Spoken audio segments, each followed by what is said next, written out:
Well, my main objectives and expectations are just to learn and to listen and to think about the future.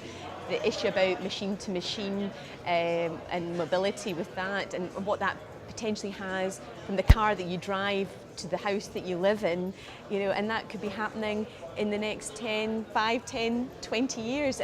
It's great to think about the future. So there was a discussion about how this could impact on health, how it could impact on infrastructure, and also about disaster management, how this could actually make sure that if a disaster struck, the technology would allow us to perhaps even avoid the disaster. And for people in the public, that is very important.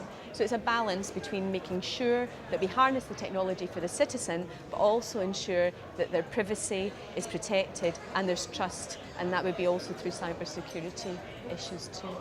I think there are issues around, if people are going to harness the technology, we must ensure that there's trust within the system. So cybersecurity, in terms of making sure people's personal data is protected and information is protected, is very important. But that is being openly and widely discussed. I think also the fact that we've got this Internet of Things and the potential of the Internet of Things, how do we make sure that customers and the citizen buy into this?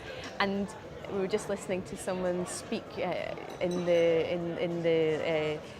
the conference just now about how if you do not bring your consumer and your customer with you, then people will not harness the technology. And what's been interesting for me is I serve on the Internal Market and Consumer Protection Committee, that the citizen and the consumer is centrally placed within all of these discussions. That's very, very reassuring. We have to bring people with us. The technology could be quite frightening for some people, as I think Lord Jim Knight said, about the 11 million people in the UK who have not got the confidence or the skills to even use the internet at the moment. So we have to be inclusive, and skills are a big part of the agenda too. So I think it's really, for me, it's very exciting to see the potential, the fact the citizen is central, the inclusivity is central, and that we have to drive things forward. It's a very exciting moment to be here. I believe the mobile industry is exceedingly important to not just the European economy, but the global economy.